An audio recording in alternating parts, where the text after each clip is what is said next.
Это самая нежная и вкусная пирожная картошка без выпечки. Все быстро и невероятно просто. Буквально тает во рту.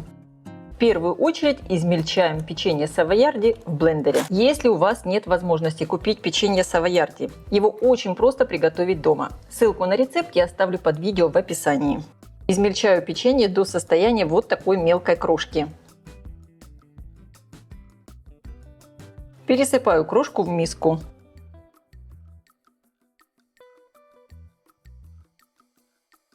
Здесь у меня в чашке примерно 30 мл теплой воды, слегка теплой. Добавляю 4 грамма кофе. Можно использовать кофе эспрессо заварной.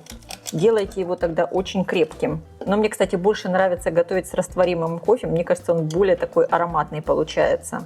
В крошку я добавляю сахарную пудру. Конечно, сахарную пудру корректируйте по вкусу. Вливаю кофе. Добавляю 1 чайную ложку экстракта ванили. Можно заменить ванильным сахаром. И добавляю сыр маскарпоне. Хорошо все вымешиваю до однородности. В итоге должна получиться вот такая однородная и плотная масса. Она не должна быть слишком жидкой. Закрываю массу пленкой и отправлю в холодильник минут на 30, чтобы она немного застыла. И сейчас уже можно формовать пирожные. В тарелку высыпаю какао. Беру ложкой вот это ароматное тесто. Чтобы масса не прилипала, можно надеть перчатки. И формую картошку. Плотненько поджимаю. Можно делать пирожные круглые, удлиненной формы. И, конечно, размер также выбирайте сами, какой вам больше нравится. У меня получаются вот такие небольшие пирожные. Обваливаю в какао. И таким образом формую все пирожные. Как великолепно пахнет это тесто. Аромат кофе. Всего из этого количества ингредиентов у меня получилось 11 пирожных. Сейчас я еще их ненадолго отправлю в холодильник, примерно минут на 5, чтобы сверху хорошо впиталось какао. Для украшения буквально 1 столовую ложку маскарпоне перемешаю с чайной ложкой сахарной пудры и переложу в кондитерский мешок. Пирожные я достала из холодильника. Они хорошо держат форму. Перекладываю их на тарелку. Сверху их слегка еще можно присыпать какао. И теперь у мешка с кремом срезаю небольшой носик. И теперь выдавливаю корешки из крема. Конечно, получается очень красиво, как настоящая картошка. Мешок я немного вдавливаю в тесто. Пирожное получилось просто невероятно нежное, ароматное. Аромат кофе потрясающий. Рекомендую его приготовить и попробовать.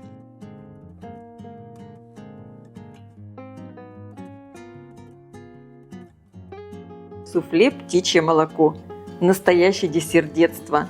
Мягкая структура, насыщенный сливочно-ванильный вкус и тонкая шоколадная глазурь делает этот десерт идеальным для праздничного стола. До начала приготовления надо подготовить форму. У меня размер формы 20 на 20 сантиметров, и я ее выстелила пергаментной бумагой. Разрезала вот на такие полоски. Обязательно, чтобы бумага была чуть длиннее, чтобы потом суфле было удобно извлекать из формы. Желатин заливаю водой и оставляю для набухания. Теперь я подготовлю меренгу. В чистую и сухую миску выливаю белки, добавляю щепотку соли и начинаю взбивать. Белки надо взбить до мягких пиков. Я использую белки от 4 средних яиц. Вес белков примерно получается 140 граммов. Чтобы белки были более устойчивыми, добавляю чайную ложку лимонного сока и продолжаю взбивать. Получилась вот такая очень нежная масса. Сейчас я ее отставляю в сторону и займусь приготовлением сиропа. В сотейник всыпаю сахар и вливаю воду. Варю сахарный сироп. Я ничего не буду перемешивать, только слегка покачивать сотейник. Варим сироп до температуры 118-120 градусов.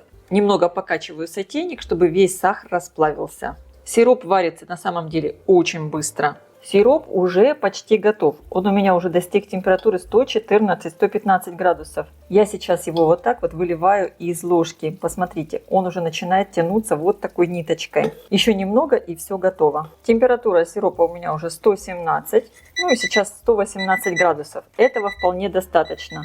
Сироп снимаю с плиты. Пока я варила сироп, с меренгой ничего не случилось. Сейчас я ее снова начинаю взбивать и тонкой струйкой вливаю горячий сироп. Самое главное, вливайте его не на венчики, чтобы сироп не разбрызгивался. Я сейчас добавила уже весь сироп, увеличиваю скорость миксера до высокой и взбиваю примерно 4-5 минут до плотной блестящей итальянской меренги. Она должна стать густой и еле теплой. Посмотрите, какая пышная воздушная масса получилась, и она очень плотная. Она вообще не спадает с венчиков. Набухший желатин я прогрею в микроволновке до температуры примерно 60 градусов. Ни в коем случае его не кипятим. Тонкой струйкой вливаю распущенный желатин в белковую массу.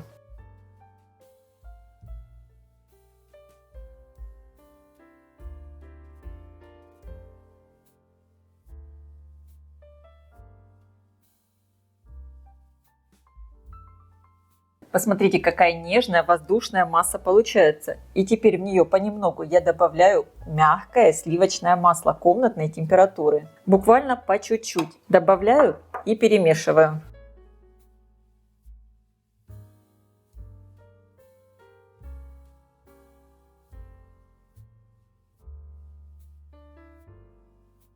После добавления масла масса как будто стала чуть более жидкая. Так и должно быть. И также в мое суфле я добавлю еще 1 столовую ложку сгущенки. Тогда оно приобретет вот такой именно классический вкус птичьего молока.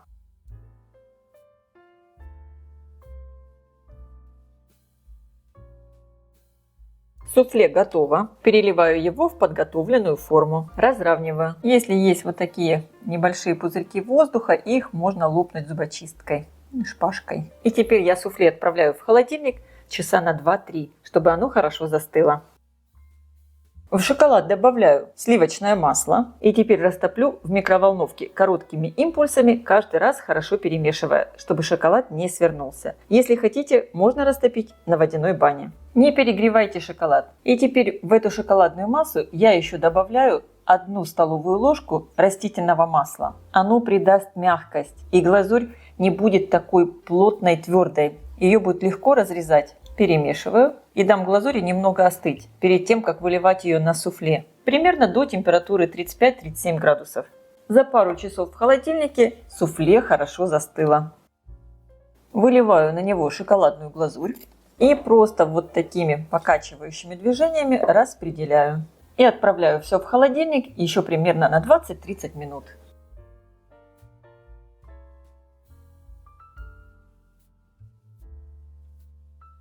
Суфле хорошо застыло в холодильнике, извлекаю его из формы. Это очень легко сделать. Аккуратно снимаю пергаментную бумагу. Перед тем, как разрезать суфле, дайте ему прогреться при комнатной температуре хотя бы 5 минут, чтобы глазурь не крошилась. Разрезаю суфле я горячим ножом, каждый раз протираю его салфеткой.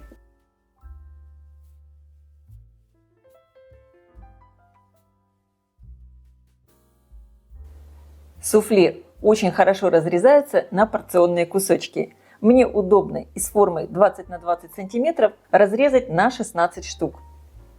Десерт получился просто изумительный. На одном кусочке невозможно остановиться. Он тает во рту. Обязательно его приготовьте.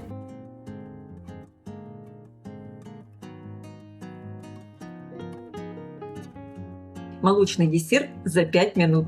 Без выпечки, без миксера и без желатина. Уверена, такой десерт из молока понравится всем. А готовится он проще простого.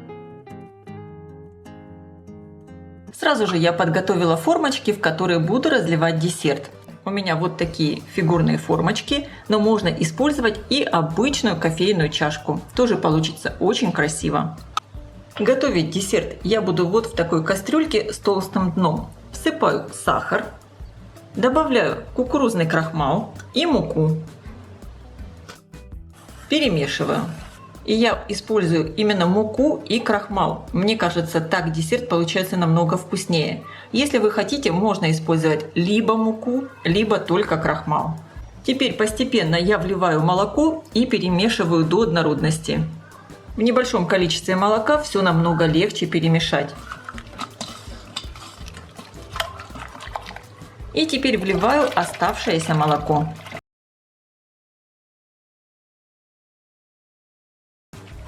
И также я добавляю 2 чайные ложки экстракта ванили для аромата. Десерт получится с прекрасным ванильным вкусом. Кастрюлю я поставила на плиту и теперь довожу молочную смесь до кипения при постоянном помешивании, чтобы ничего не подгорело.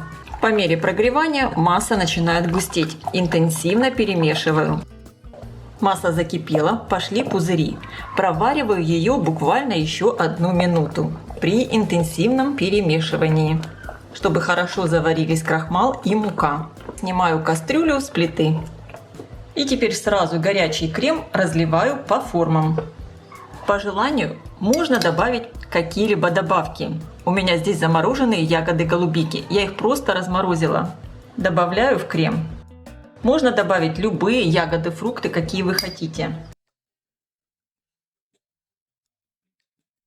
И также сделаю один десерт в чашке. Наполнять формы десертом надо постараться побыстрее, так как десерт этот легко и быстро схватывается. Сейчас я отправляю все формочки в холодильник до полного застывания, примерно на 2-3 часа. Десерты у меня уже хорошо застыли в холодильнике, и сейчас я сделаю для них декор. У меня здесь уже насыпана мелкая кокосовая стружка, и здесь орехи, фисташки. Можно использовать любые орехи, какие вам нравятся. Измельчаю их в ступке. Высыпаю орехи в тарелку. Для того, чтобы достать десерт вот из такой фигурной формы, я немного поддеваю край. И теперь аккуратно его пальцами вот так вот как бы отсоединяю от боков. Он очень хорошо отходит. И теперь переворачиваю и достаю из формы. Опа! И теперь десерт обваливаем либо в кокосовой стружке, либо в орехах.